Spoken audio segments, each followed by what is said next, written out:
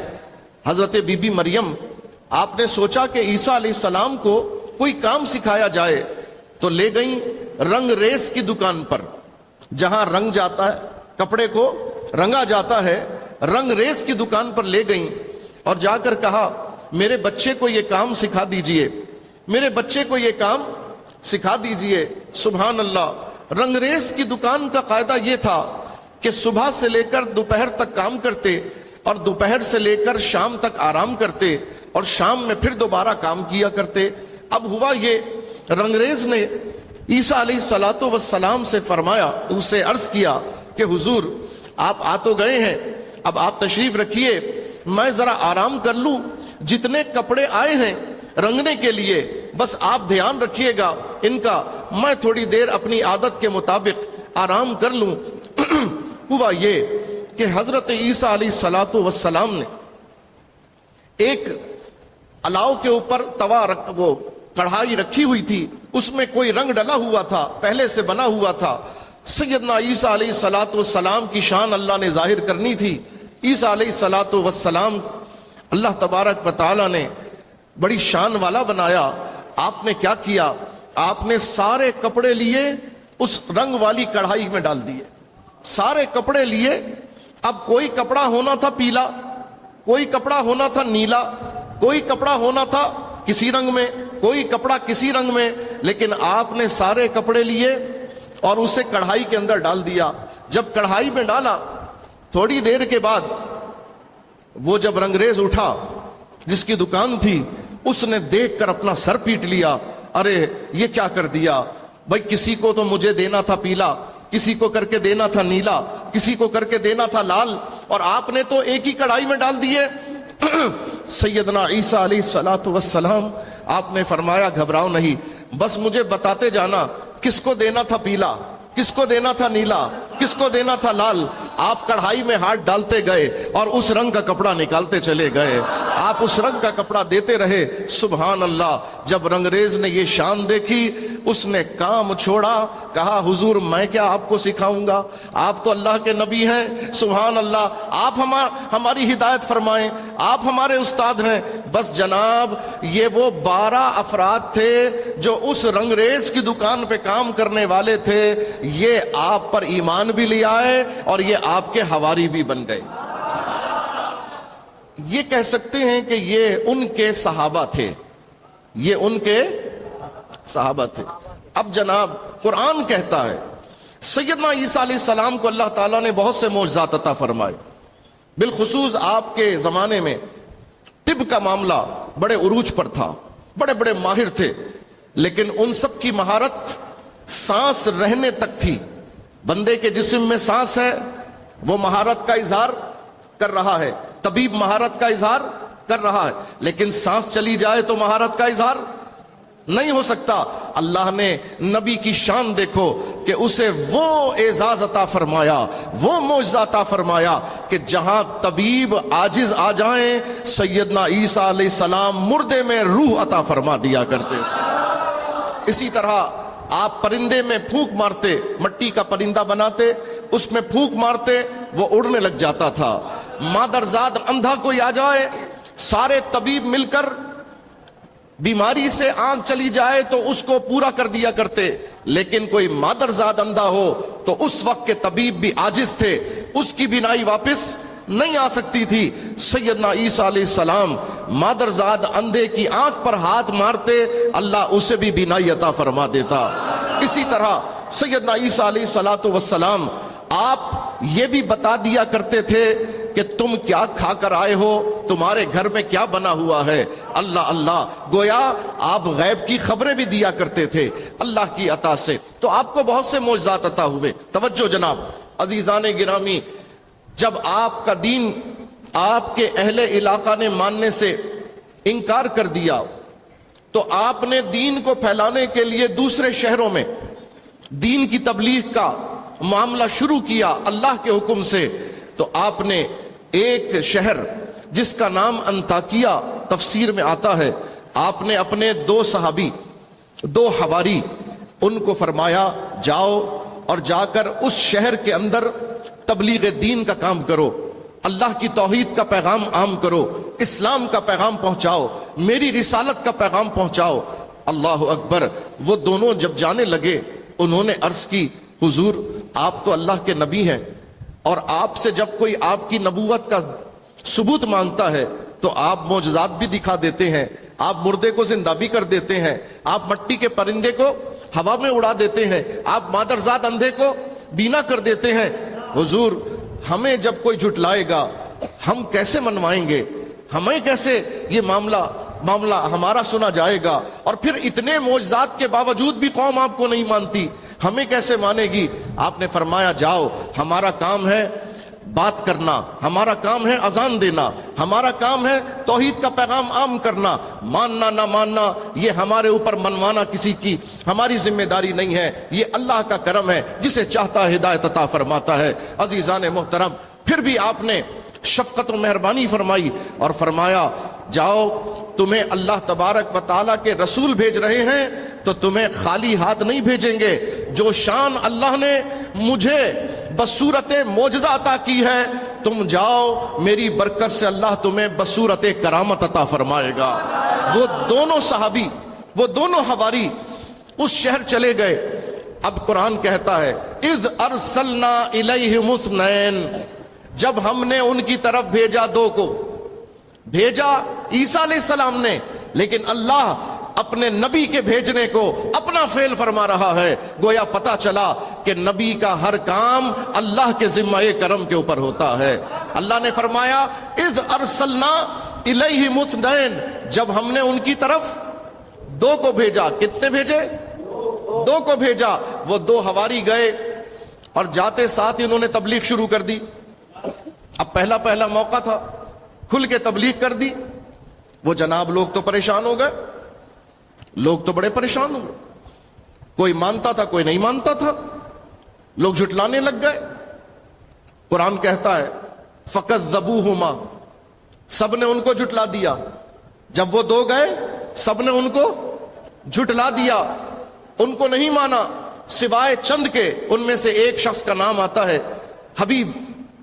حبیب کا نام آتا ہے جس کے لیے اسی سورہ یاسین میں اگلی آیتوں میں ہے کہ وہ جو پہاڑ کے کونے سے شہر کے کونے سے یہ چلاتا ہوا آیا کہ تم کیوں نہیں مانتے ایسے لوگوں کی بات جو بات اللہ کی کر رہے ہیں, دین کی بات کر رہے ہیں, لیکن لوگ نہیں مانے. اللہ اکبر. اچھا جناب, جب لوگ نہیں مانے تو آپ نے کرامتیں دکھانا شروع کی لوگوں کو منوانے کے لیے.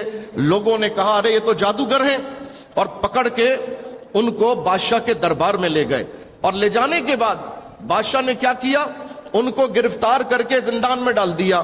جب زندان میں ڈالا, عزیزان گرامی, ہوا کیا, حضرت عیسیٰ علیہ الصلوۃ والسلام کو خبر ہوئی کہ میرے دونوں صحابی گرفتار ہو گئے. آپ نے تیسرے کو تیار کیا. فعززنا بثالث, قرآن کہتا ہے پھر ہم نے تیسرے سے انہیں عزت عطا فرمائی, ہم نے تیسرے سے انہیں قوت عطا فرمائی. تیسرا تیار ہوا. پہلے دو کا نام تھا صادق اور صدوق, اور تیسرے کا نام تھا شمعون. جب یہ تیسرے تیار ہوئے, سیدنا عیسیٰ علیہ السلام نے کہا ذرا جا کر پہلے حالات کا جائزہ لینا, کھل کے ابھی بات نہ کرنا, حکمت کو دیکھنا, ذرا پہلے گراؤنڈ بنانا, پہلے ماحول بنانا, اس کے بعد بات کرنا. اللہ اکبر. وہ تیسرے چلے, اور جانے کے بعد انہوں نے جب معاملات کو دیکھنا شروع کیا, چونکہ اللہ کے نبی کے خاص لوگوں میں شامل تھے, ذہین ترین لوگ تھے, لوگوں کے جھگڑوں میں مشورے دینے لگے. لوگوں کے جھگڑے ختم ہو گئے. کسی کو کوئی مشورہ دیتے اس کو فائدہ ہو جاتا, کسی سے کوئی بات کرتے اس کو فائدہ ہو جاتا, حتیٰ کہ آہستہ آہستہ لوگوں کے دلوں میں ان کا ایک نام ہو گیا, لوگوں کی زبانوں پر نام ہو گیا, حتیٰ کہ ان کا شہرہ بڑھتے بڑھتے بادشاہ کے دربار میں پہنچ گیا. جب بادشاہ کے دربار میں پہنچے, بادشاہ کے دربار میں آئے, بادشاہ نے کچھ باتیں کی, سوال کیے, کچھ مسائل رکھے, آپ نے اس کا بہترین جواب دیا. بادشاہ بڑا خوش ہوا, کہا بھائی اجنبی ہو لیکن ہماری مدد کے لیے جیسے تمہیں بھیجا گیا ہے, قدرت نے بھیجا ہے, چلو جی تمہاری جگہ میرے دربار کے اندر ہے. مشیر بنا کے رکھ دیا. جب بادشاہ کا اعتماد حاصل کر لیا, سنو کہانی. ایک دن کہنے لگے بادشاہ سنا ہے کہ کوئی دو بندے آئے تھے جو کچھ نئی باتوں کا پرچار کر رہے تھے, کسی نئے دین کے بارے میں بتا رہے تھے, وہ ماجرا کیا ہے؟ بادشاہ نے کہا مجھے کیا پتا, میں نے تو پوچھا ہی نہیں, میں نے تو ان کو گرفتار کر کے زندان میں ڈال دیا. آپ نے کہا نہیں بادشاہ, تیرا نام دنیا میں مشہور ہے, تو انصاف پسند کہلاتا ہے, تو بھئی یہ تو انصاف کے قانون کے خلاف ہے, کسی کو سنے بغیر اس کو سزا دے دی. بھئی پہلے سن تو لو, جرم تو ثابت کر لو. بادشاہ نے کہا بات تو ٹھیک ہے, چلو تم معاملے کو دیکھ لو, تم ذہین آدمی ہو. کہا ٹھیک ہے. بلوایا گیا, وہ آ گئے, دونوں آئے. اب دونوں آئے, پہچان گئے کہ تیسرا ان کا ساتھی ہے, دربار میں آ گئے, لیکن سبحان اللہ آنکھوں آنکھوں میں اشارے ہو گئے, ہم تمہارے تم ہمارے ہو گئے. وہ جناب آئی کوڈ چلتا ہے نا, جیسے انٹیلیجنس کے اندر ہوتا ہے نا آئی کوڈ, بس جی آنکھوں آنکھوں میں اشارے, تبادلہ خیال ہو گیا کہ جناب ابھی راز افشا نہیں کرنا ہے. حکمت کا تقاضا یہ نہیں ہے. عزیزان گرامی سنیے, اب حکمت سے حضرت شمعون نے, آپ نے ان دونوں سے کہا ہاں بھائی تمہارا کیا الزام ہے تم پر, تم نے کیا جرم کیا ہے؟ کہا جناب کیا جرم ہے, ہم تو اللہ کے دین کی بات کرنے آئے تھے, بادشاہ نے ہماری بات سنے بغیر ہمیں جیل میں ڈال دیا. اچھا کیا دین کی بات ہے ذرا بتاؤ. اب دیکھو تبلیغ کروا رہے ہیں بادشاہ کے دربار میں, کیسی حکمت کے ساتھ, سبحان اللہ. انہوں نے کہا جناب ہم اللہ کی توحید کا پیغام لے کر آئے ہیں, اللہ وحدہ لا شریک ہے, توحید کا بیان کیا, رسالت کا بیان کیا, دین کا بیان کیا, انجیل شریف کا بیان کیا. سبحان اللہ. جب پوری تبلیغ کر دی, حضرت نے فرمایا یہ بتاؤ تم نے ساری باتیں تو ابھی زبانی کی ہیں, تمہارے پاس اپنی بات کو ثابت کرنے کا کوئی ثبوت بھی ہے, کوئی دلیل بھی ہے؟ کہا ہاں. کیا دلیل ہے؟ کہا ہمارے نبی کو اللہ نے معجزات عطا فرمائے ہیں, اور جب ہمیں اپنا نمائندہ بنا کر بھیجا تو اللہ نے ان کی برکت سے ہمیں بھی وہ سعادت عطا فرمائی ہے. اچھا کیا کر سکتے ہو؟ کہا جناب آپ بتائیں تو صحیح, ہم کیا نہیں کر سکتے. ارے آپ کسی مردے کو لے آئے, ہم اللہ کے فضل سے اسے بھی زندہ کر دیں گے. اچھا جی.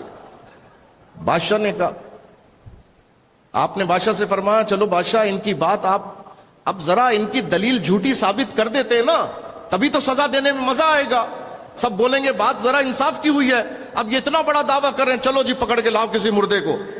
وہ جناب کارندے پکڑ کے لائے ایک نوجوان جس کو 7 دن ہو گئے تھے مرے ہوئے، اور اس کے بدن سے تعفن اٹھ رہا تھا، اتنی بدبو اٹھ رہی تھی کہ بادشاہ کے دربار میں بدبو ہو گئی. اللہ اکبر، سب بے چین ہو گئے. یعنی کنفرم ہو گیا کہ یہ مردہ ہے، کنفرم ہو گیا کہ یہ زندہ نہیں ہے یا اس کی سانس نہیں رکی ہوئی، یہ واقعی مردہ ہے. اللہ اکبر. اچھا جناب اگر مردہ ہے تو دفنایا کیوں نہیں گیا؟ دفنایا کیوں نہیں گیا؟ اس کا کام کیوں نہیں کیا گیا؟ وہ جناب اس زمانے میں واٹس ایپ تو تھا نہیں، فیس بک بھی نہیں تھا، انٹرنیٹ بھی نہیں تھا، ٹیلی فون بھی نہیں تھا. اس کا باپ جو ہے کہیں دور گیا ہوا تھا، تو بیٹا ادھر مر گیا، باپ کے انتظار میں میت کو رکھا ہوا تھا انہوں نے. عزیزان گرامی، یہ دونوں جو کھڑے ہوئے تھے لاش کے پاس، حضرت شمون نے فرمایا ہاں بھائی تم نے دعویٰ کیا تھا نا، چلو اب اپنے دعوے کو پورا کرو. انہوں نے کہا بالکل ہم نے دعویٰ کیا تھا. ابھی دیکھو انہوں نے دعا کے لیے ہاتھ اٹھائے، ان دونوں نے دعا کے لیے ہاتھ اٹھائے. بس دعا ختم کر کے ہاتھ پھیرے، وہ نوجوان اٹھ کر بیٹھ گیا. جب وہ مردہ اٹھ کر بیٹھا تو بادشاہ گھبرا گیا، سارے درباری پریشان ہو گئے، بھئی یہ کیسے، یہ کیا معاملہ؟ حضرت شمون نے بادشاہ سے کہا بادشاہ دیکھو انہوں نے تو جو کہا پورا کر دیا، تم مانتے ہو بتوں کو، تم مانتے ہو بتوں کو، تو اب تم اپنے بت سے بھی یہ کہو کہ کسی مردہ کو زندہ کر کے دکھائے. کیا دلیل، سبحان اللہ. جیسے سیدنا ابراہیم علیہ السلام نے نمرود کے دربار میں کہا تھا کہ میرا رب مشرق سے سورج طلوع کرتا ہے مغرب میں ڈبوتا ہے، اگر تو رب ہونے کا دعوے دار ہے تو ذرا مغرب سے طلوع کر کے دکھا. لاجواب ہو گیا تھا نا. اور جب جواب نہ بن پڑا تو آگ میں ڈلوا دیا. ہوتا یہی ہے دنیا داروں میں، جب دلیل ختم ہوتی ہے تو غصے میں جان لینے کی کوشش کرتے ہیں. بادشاہ جو ہے مبہوت ہو گیا، اس نے کان میں کہا ارے تم تو جانتے ہو ہمارے تو نہ ہل سکتے نہ چل سکتے، ہمارے تو نہ ہل سکتے نہ چل سکتے نہ بول سکتے نہ کھا سکتے نہ پی سکتے. کہا تو پھر بادشاہ ان کو تم نے خدا بنایا ہوا ہے، پھر تو ان کی بات ماننی چاہیے. اتنے میں وہ لڑکا کہنے لگا اے بادشاہ ان کی بات مان لے، ان تینوں کی بات مان لے، ان تینوں کی بات مان لے. میری بڑی کٹائی ہوئی ہے 7 دن سے، اتنی مار پڑی ہے، بادشاہ تو ان کی بات مان لے، ان پر ایمان لیا، ان تینوں کو مان لے. اس نے کہا 3 کہاں ہیں؟ یہ تو 2 ہیں. 3 کہاں ہیں؟ یہ تو 2 ہیں. کہا یہ 2 تو ہیں، یہ جو تیسرا تیرے برابر میں کھڑا یہ بھی نہیں کا ساتھی ہے، یہ بھی نہیں کا ساتھی ہے. جب یہ دونوں آمین کہہ رہے، جب یہ دونوں دعا کر رہے تھے یہ آمین کہہ رہا تھا، اور میں نے دیکھا کہ آسمان کا دروازہ کھلا اور ایک روشن چہرے والا میں نے دیکھا کہ وہ یہ کہہ رہا تھا مولا میرے غلاموں کی لاج رکھ لے، مولا میرے غلاموں کی لاج رکھ لے. سبحان اللہ. بادشاہ کا یہ سارا واقعہ آپ نے سن لیا. ہم نے بتانا تھا مقام غوث اعظم، ہم نے بتانا تھا مقام غوث اعظم. ابھی ہم نے بتایا ہے مقام اصحاب سیدنا عیسیٰ، ابھی ہم نے بتایا مقام اصحاب سیدنا عیسیٰ علیہ السلام، یعنی عیسیٰ علیہ السلام کے امت کے ولیوں کا عالم، حضرت عیسیٰ کی امت کے صحابہ کا عالم، ان کی شان. سبحان اللہ. اب آئیے، اب میں آپ کو حضور غوث پاک کی بات بتاتا ہوں. حضور غوث پاک رضی اللہ تعالی عنہ، اور یہ حوالے کتب کے اندر موجود ہیں. بہجت الاسرار حضور سرکار غوث اعظم کی سیرت پر سب سے مستند کتاب ہے. اخبار الاخیار اور بہجت الاسرار کی تلخیص حضرت شاہ عبدالحق محدث دہلوی نے لکھی ہے زبدۃ الآثار. ان ساری کتابوں کے اندر یہ حوالے موجود ہیں. حضور سرکار غوث اعظم رضی اللہ عنہ کے سب سے بڑے خلیفہ کا نام میں نے ابھی بتایا تھا. کیا نام تھا؟ شیخ علی ہیتی، شیخ علی ہیتی رحمت اللہ تعالی علیہ، یہ سب سے بڑے خلیفہ ہیں، سبحان اللہ۔ تو جو بڑا خلیفہ ہوتا ہے ذرا مریدوں میں اس کا پروٹوکول بھی بھئی ذرا بڑا ہوتا ہے نا۔ اب شیخ سے ملنے کے لیے شیخ علی ہیتی تشریف لے کر آئے، حضور غوث پاک کی زیارت کرنے شیخ علی ہیتی تشریف لے کر آئے، اور وقت تھا ایسا کہ ظہر کے بعد حضور غوث پاک کچھ آرام فرما رہے تھے، کچھ آرام کر رہے تھے۔ جب پہنچے تو مصاحبین نے دیکھا، خدام نے دیکھا کہ حضرت کے بڑے خلیفہ آئے ہیں، اکرام کیا، استقبال کیا۔ جی حضور، کہا ہمیں شیخ کی زیارت کرنی ہے، شیخ سے ملنا ہے۔ تو کہنے لگے حضور شیخ آرام کر رہے ہیں، شیخ کو ذرا آرام فرما ہے، لیکن اگر آپ کہیں تو ہم اٹھا دیں جا کر۔ بھئی ہوتا ہے نا، بڑا آدمی آئے تو ذرا بات کر لی جاتی ہے۔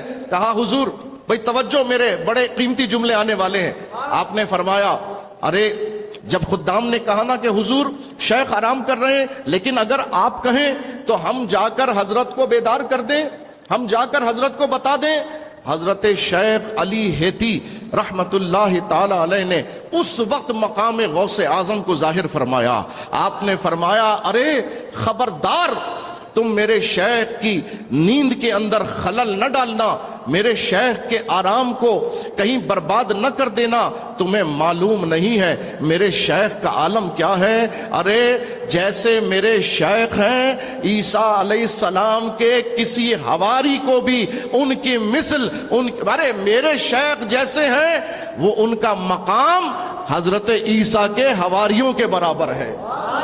میرے شیخ کا مقام حضرت عیسیٰ کے حواریوں کے برابر ہے۔ ابھی یہ بات کہی تھی، سرکار غوث اعظم گھر کے اندر سے نمودار ہوئے، آپ تشریف لے کر آئے، اور آپ نے سلام و کلام کے بعد فرمایا علی ہیتی تم کیا کہہ رہے تھے کہ ہمارا مقام عیسیٰ علیہ السلام کے حواریین کی طرح ہے، جن کا مقام میں نے ابھی بتایا، جن کی شان میں نے ابھی بتائی، جن کا عالم میں نے ابھی بتایا۔ آپ کہتے ہیں علی ہیتی تم نے ہمیں ان کے برابر کر دیا۔ ارے وہ تو بنی اسرائیل کے ولیوں کی شان ہے، میں تو سرکار کی امت کا ولی ہوں۔ جس طرح ہر امت سے بڑھ کر امت مصطفیٰ ہے، اس طرح ہر ولی سے بڑھ کر حضور کی امت کے ولی کا مقام ہے۔ اب پتہ چلا سرکار غوث اعظم کا مقام کیا ہے۔ سرکار غوث اعظم کا مقام آپ نے جب فرمایا نا، بغداد شریف کی جامع مسجد کے ممبر پہ بیٹھ کر جب آپ نے فرمایا قدمی ہادھی علی رقبتی کل ولی اللہ، یہ میرا قدم روئے زمین کے ہر ولی کی گردن پر ہے، تو ایسے آپ بیٹھے ہوئے ہیں ممبر پر، اور سامنے کی صف میں پہلے خلفاء بڑے بڑے اس دور کے ولی بیٹھے ہوتے، حضرت شیخ علی ہیتی بیٹھے ہوئے تھے سب کے سامنے۔ جب آپ نے یہ فرمایا قدمی ہادھی علی رقبتی کل ولی اللہ، یہ میرا قدم ہر ولی کی گردن کے اوپر ہے، ہر ولی کی گردن پر ہے، سبحان اللہ۔ حضرت شیخ علی ہیتی سامنے بیٹھے، کہنے لگے میں نے چاہا بڑھ کر حضور کا قدم گردن پر رکھ لوں، میں نے چاہا سامنے قدم نظر آ رہے ہیں ممبر پہ سامنے بیٹھے ہوئے، میں نے چاہا گردن جھکاؤں اور قدم کو اپنے گردن پر رکھ لوں۔ کہتے ہیں میں آگے بڑھ کر پیر پکڑے ہی تھے کہ سرکار غوث پاک نے فرمایا علی ہیتی تم سے تاخیر ہو گئی، علی ہیتی تم سے تاخیر ہو گئی، اور معین الدین بازی لے گیا۔ علی ہیتی تم سے تاخیر ہو گئی، معین الدین بازی لے گیا۔ حالانکہ معین الدین وہاں موجود نہیں تھے۔ یہ کون معین الدین؟ حضور خواجہ غریب نواز رضی اللہ تعالی عنہ، جو کسی مقام کے اوپر چلہ کشی کے اندر مراقبے کے اندر بیٹھے ہوئے تھے۔ آپ نے جیسے ہی غوث پاک کا یہ فرمان سنا، آپ نے فوراً روحانی اعتبار سے قدم کو لے کر اپنے سر اور آنکھوں کے اوپر رکھ لیا، اور فرمایا کہ یا غوث پاک آپ کا قدم صرف میری گردن پر نہیں، میرے سر پر، میری آنکھوں پر، میرے دل کے اوپر۔ سبحان اللہ۔ حضور غوث پاک فرماتے علی ہیتی تم سے تاخیر ہو گئی. یہ مقام ہے میرے غوث پاک کا, یہ شان ہے میرے غوث اعظم کی. سبحان اللہ. مبارک ہو ان مسلمانوں کو جو آج 900 سال کے بعد بھی غوث پاک کا ذکر کر رہے ہیں, حضور غوث اعظم کی یوں یاد منا رہے ہیں. اور کیوں نہ منائیں؟ آؤ سنو, آخری بات سن لو کہ حضور غوث پاک کی یاد منانا یہ کیوں باعث برکت, اور ان کی شان کیسی کہ آج بھی ان کا ذکر منایا جا رہا. آخری جملے سنیے. حضور علیہ الصلوۃ والسلام نے ایک دن اپنی گود میں سیدنا امام حسن کو بٹھایا, اور بٹھانے کے بعد فرمایا یہ میرا بیٹا سید ہے, یہ میرا بیٹا. سنو, حضور کے اہل بیت سے محبت کرو. حضور نے فرمایا اپنے بچوں کو 3 باتیں سکھاؤ: اپنے نبی کی محبت, اپنے نبی کے گھرانے کی محبت, اور قرآن کی محبت. یہ ہماری تربیت کے 3 مدارج حضور نے بیان فرمائے. آپ بتائیے مسلمان ہونے کے باوجود ہم یہ ترتیب رکھتے نہیں رکھ پاتے. تو کوشش کریں, آج نصیحت ملی ہے, آج سے اپنے بچوں کو ایسے تعلیم دینا ہے. حضور سے محبت, حضور کی آل سے محبت, اور قرآن مبین سے محبت. اچھا جی, حضور نے اپنے بیٹے کو اپنے پہلو پہ بٹھایا, سبحان اللہ, زانو اقدس پر بٹھایا, اور فرمایا یہ میرا بیٹا سید ہے. حدیث شریف کے الفاظ ہے, یہ میرا بیٹا سید ہے. مجھے امید ہے کہ ان قریب اللہ تعالی اس کی برکت سے, اس کی شخصیت سے, اس کی ذات سے مسلمانوں کے 2 گروہوں میں صلح کروا دے گا. حضور نے بشارت فرمائی.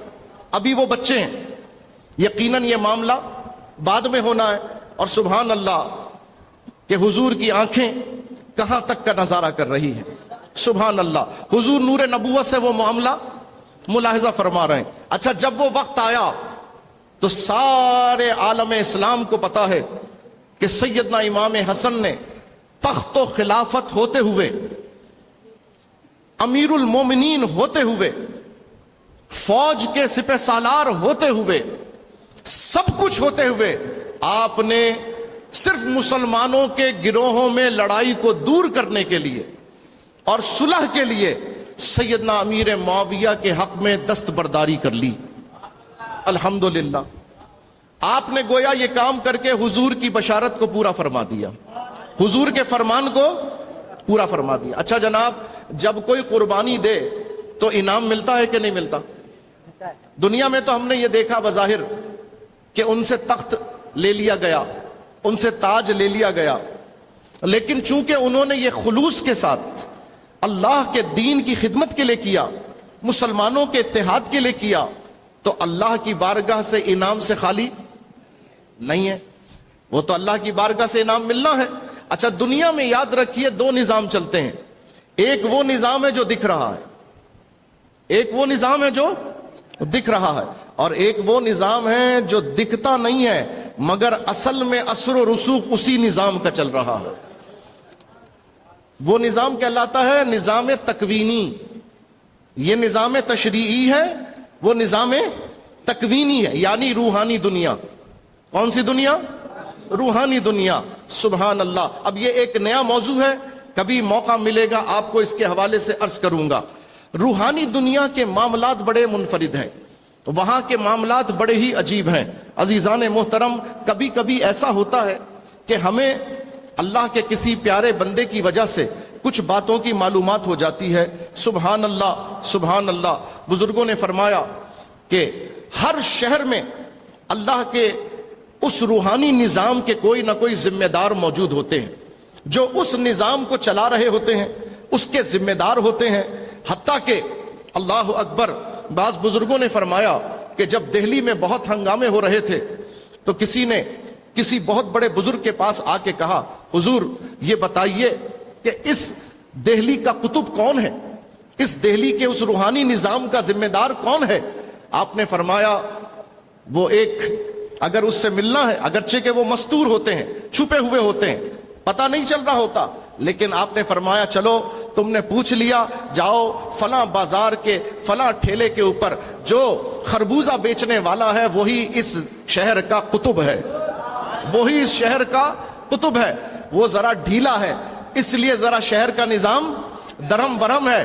بس جی کچھ عرصے کے بعد شہر میں سختی ہو گئی, نظام بڑا سخت ہو گیا. اب لوگ آئے, کہنے لگے حضور اب کیا معاملہ؟ فرمایا اب ذرا تگڑا بندہ آ گیا ہے, ذرا تگڑا بندہ آ گیا ہے, نظام اس لیے درست ہو گیا. یہ میں روحانی دنیا کی بات کر رہا ہوں. یہ وہ لوگ ہیں جن کو اللہ تعالیٰ وہ بینائی عطا فرماتا ہے. ایک بینائی یہ ہے, ایک بینائی دل کی ہوتی ہے, ایک ہوتی ہے بصارت, ایک ہوتی ہے بصیرت. سبحان اللہ, اللہ اکبر. عزیزان محترم, تو روحانی دنیا کا جو نظام ہے اس نظام کو چلانے کے لیے اللہ تبارک و تعالیٰ کے بعض مخصوص بندے ہوتے ہیں جو اس نظام کو چلاتے ہیں. میں نے پڑھا کتب کے اندر اور بزرگوں سے بھی سنا کہ حضرت شیخ مجدد الفسانی شیخ احمد فاروقی سرہندی رحمت اللہ تعالی علیہ, آپ کے جو بچے جس استاد سے پڑھتے تھے, حضرت شیخ مجدد الفسانی نے ایک دن اس استاد کو دیکھا اور دیکھنے کے بعد چلے گئے. بعد میں جب بچے آئے پڑھ کر تو آپ نے کہا افسوس مجھے تمہارے استاد کے ماتھے پہ شقاوت نظر آ رہی ہے, مجھے تمہارے استاد کے ماتھے پر شقاوت نظر آ رہی ہے. بچے رونے لگے, کہنے لگے حضور آپ اللہ کے نیک بندے ہیں, ہم اپنے استاد سے محبت کرتے ہیں, اگر اس کی کسی بات سے کل کو اس کی تقدیر میں شقاوت آنی ہے حضور آپ دعا کر دیں اللہ اس شقاوت کو سعادت میں تبدیل فرما دے. حضرت شیخ مجدد الفسانی دعا کرنے لگے اور سبحان اللہ دوسرے دن اپنے بچوں کو بتایا کہ میں نے اللہ کی بارگاہ میں دعا کی, میں نے جب دعا مانگی مجھے الہام ہوا کہ تم دعا مانگو تو وسیلہ غوث اعظم کا پیش کرو, وسیلہ شیخ عبد القادر جیلانی کا پیش کرو. سبحان اللہ, کہتے ہیں میں نے شیخ عبد القادر جیلانی کے وسیلے سے دعا کی, اللہ نے تمہارے استاد کے ماتھے سے شقاوت کو مٹا دیا, سعادت میں تبدیل فرما دیا.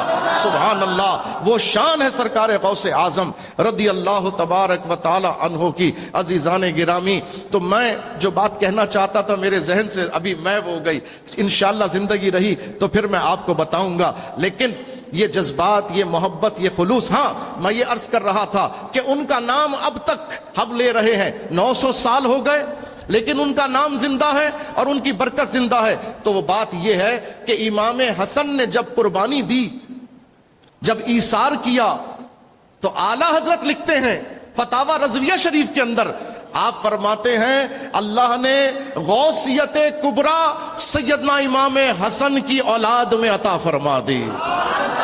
غوثیت کبریٰ, یہ غوثیت کبریٰ کیا چیز ہے میں ابھی بتاؤں گا تو سمجھ میں آئے گی. یہ بہت بڑا مقام ہے, ہر شخص غوث اعظم کے درجے پر فائز نہیں ہو سکتا, کیونکہ ولایت کا سب سے بڑا درجہ غوث اعظم ہے, اور پوری تاریخ اسلامی میں یہ عہدہ صرف چند لوگوں کو عطا ہوا, صرف چند لوگوں کو عطا ہوا. اور ان میں حضور سیدنا مولا علی سے یہ معاملہ شروع ہوا, مولا علی سے یہ معاملہ شروع ہوا. ان کے دونوں بیٹوں کو اللہ نے یہ اعزاز عطا فرمایا. ان کے ساری نسل میں جتنے امام آئے, امام حسن عسکری تک سب غوث اعظم کے درجے کے اوپر تھے, اور امام حسن عسکری کے بعد اللہ نے غوثیت کبریٰ کا تاج امام حسن کی اولاد میں سے شیخ عبد القادر جیلانی کے سر پر عطا فرمایا. اچھا جناب, اب شیخ عبد القادر جیلانی جب تک حیات ہیں غوث اعظم ہیں, وصال کر گئے, اب یہ تاج کسی دوسرے کو مل جائے گا؟ نہیں جناب, اعلیٰ حضرت فرماتے ہیں یہ تاج شیخ عبد القادر جیلانی کے سر پر ایسا رکھا گیا کہ اب قیامت کے قریب میں جب امام حسن کی ہی اولاد میں سے امام محمد مہدی تشریف لے کر آئیں گے, اس وقت تک کتنی صدیاں گزر جائیں غوث اعظم عبد القادر جیلانی ہی رہیں گے. آج کے دور کے بھی غوث اعظم عبد القادر جیلانی ہیں, پچھلی صدی کے بھی غوث اعظم عبد القادر جیلانی ہیں, حتیٰ کہ امام محمد مہدی رضی اللہ تعالیٰ عنہ کی آمد تک غوث اعظم صرف شیخ عبد القادر جیلانی ہوں گے, اور امام محمد مہدی کے ظہور کے بعد یہ تاج ان کے سر پر رکھ دیا جائے گا. یہ ہے میرے آقا سرکار غوث اعظم. تو آج بھی چونکہ غوث اعظم شیخ عبد القادر جیلانی ہیں, اس لیے آج کا مسلمان بھی ان کی 11ویں منا رہا ہے.